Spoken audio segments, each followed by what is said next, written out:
Hello everyone, Class 8, Chapter 1, The Indian Constitution.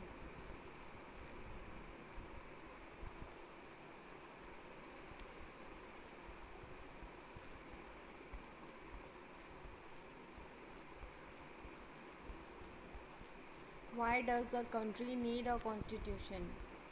In 1934, the Indian National Congress made the demand for a constituent assembly during the Second World War. The assertion for an independent constituent assembly formed only of Indians gained monuments, and this was convened in December 1946. The photo on page 2 shows some members of Constituent Assembly.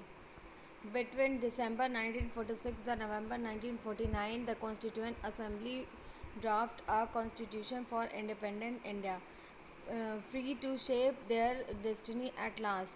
After 150 years of British rule, the member of the Constituent Assembly approached this task with the great idealism and that the freedom struggle and had produced. You will read more about the work of Constituent Assembly later in this chapter. The photo alongside shows Prime Minister Jawaharlal Nehru addressing the Constituent Assembly. Today, most countries in the world have a constitution. While all democratic countries are likely to have a constitution, it is not necessary that all countries that have a constitution are democratic. The constitution serves several purposes. First, it lays out certain ideals that form the basis of kind of country that we as a citizens aspire to live in. Or put another way, a constitution tells us what the fundamental natures of the society is. A country is usually made up of different communities of people who share certain beliefs but may not necessarily agree on all issues. A constitution helps serves as a set of rules and principles that all persons in a country can agree upon and as the basis of the way in which they want the country to be governed. This includes not only the type of government but also an agreement on certain ideals that they are all believe the country should uphold. Look at the picture.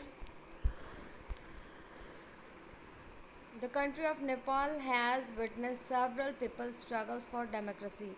There was a people's struggle in 1990 that established democracy that lasted for 12 years until 2002.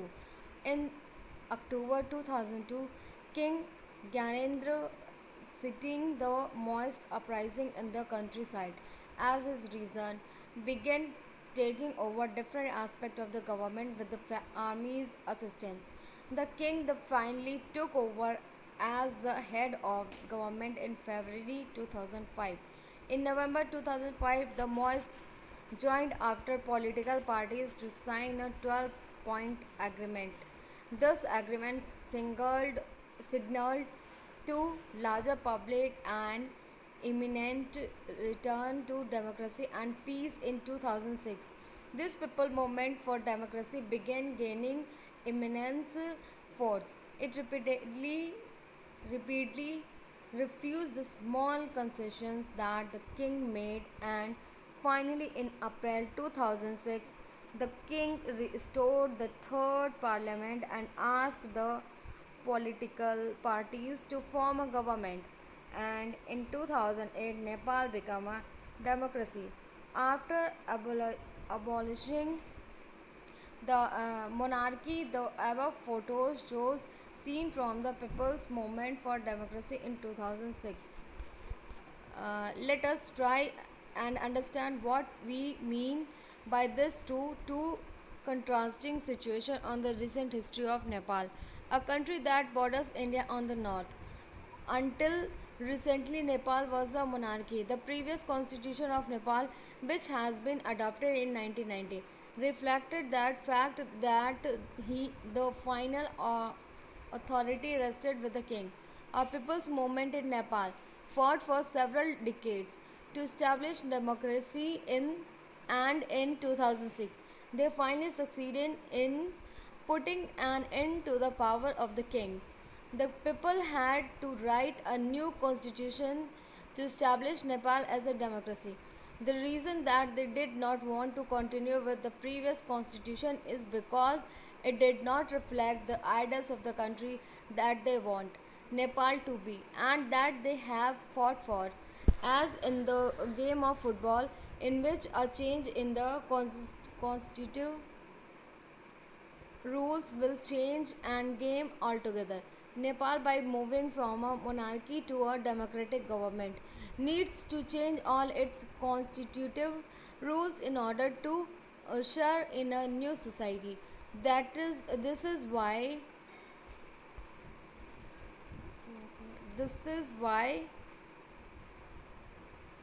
the people of Nepal adopted a new constitution for the country in 2015.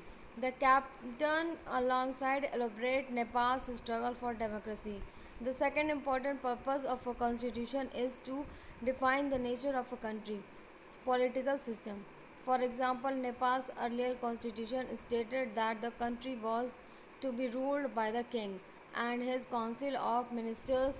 In countries that have adopted a democratic form of government or polity, the constitution plays a crucial role in the laying out certain important guidelines that govern discussion making within these societies.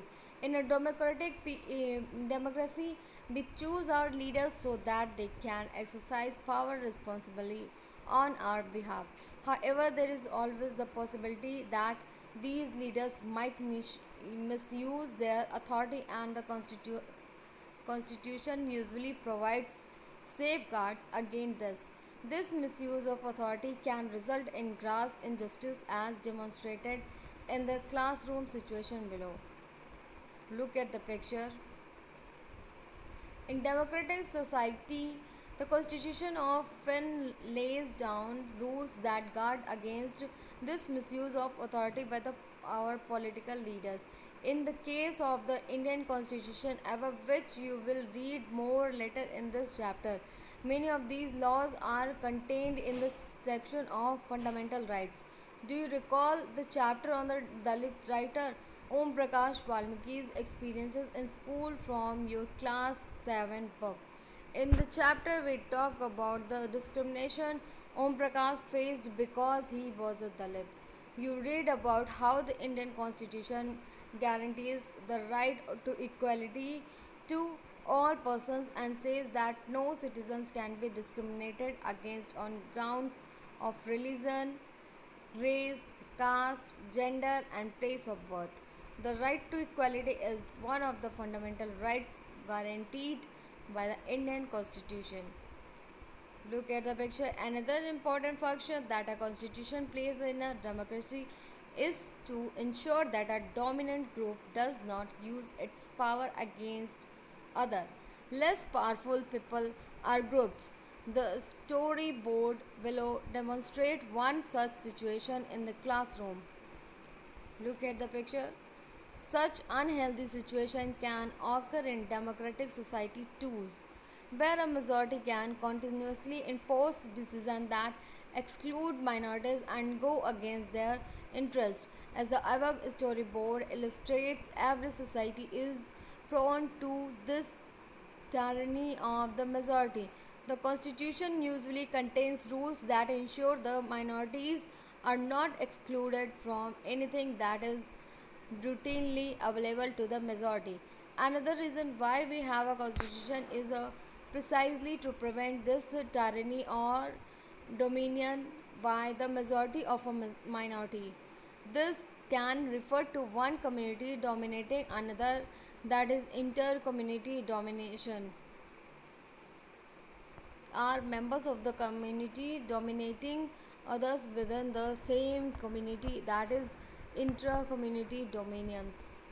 The third significant reason why we need a constitution is to save us from ourselves. This may sound strange, but what is meant by this, what we might is at times feel strongly about an issue that might go against our larger interests. and the Constitution helps us guard against this.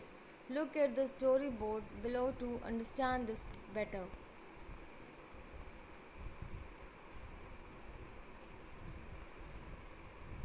Similarly, the Constitution helps to protect us against certain decisions that we might take that could have an adverse effect on the larger principle that the country believes in. For example, it is possible that many people who live in a democracy might come to strongly feel that party politics has become so acrimonious that we need a strong dictator to set this right. Swept by the emotion, they may not realize that in the long run, dictatorial rule goes against all their interests. A good constitution does not allow these whims to change its basic structure. It does not allow for the easy overthrow of provisions that guarantee rights of citizens and protect their freedom. From the above discussion, you will understand that the Constitution plays a very important role in democratic societies. Let us see.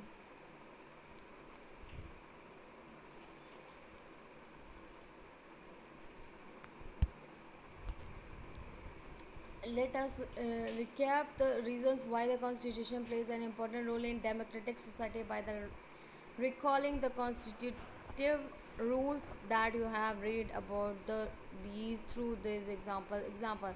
The people of Nepal adopted a new constitution after success of the people's movement for democracy. Suresh, the class monitor, wrongly picks on Anil's his classmate. The girls do not get to play basketball because the boys are a majority in class. Shubham decides to revise her chapter instead of watching TV. Constitutive rules it lays down ideas that define the kind of country that we want to live in. Now let us try and understand the way in which the above points get translated into certain ideals and rules by studying some key features of the Indian Constitution. The Indian Constitution key features. By the beginning of the 20th century, the Indian national movement had been active in the struggle for independence from British rule from several decades. During the freedom struggle, the nationalists had devoted a great deal of time to imagining and planning what a free India would be like. Under the British, they had been forced to obey rules that they had had very little role in making. The long experience of authoritarian rule under the colonial state convinced Indians that free India should be a democracy in which everyone should be treated equally and not be allowed be allowed to participate in government. What remained to be done and then was to work out the ways in which a democratic government would be set up in India and the rules that would determine its functioning. This was done not by one person but by a group of around 300 people who became members of the Constituent Assembly in 1946 and who met periodically for the next 3 years to write its India's constitution. Look at the picture. There was an extraordinary sense of unity amongst the members of the Constituent Assembly. Each of the provisions of the future Constituent was discussed in great detail, and there was a sincere effort to compromise and reach an agreement through consensus. The above photo shows Sardar Vallabhbhai Patel, a prominent member of the Constituent Assembly.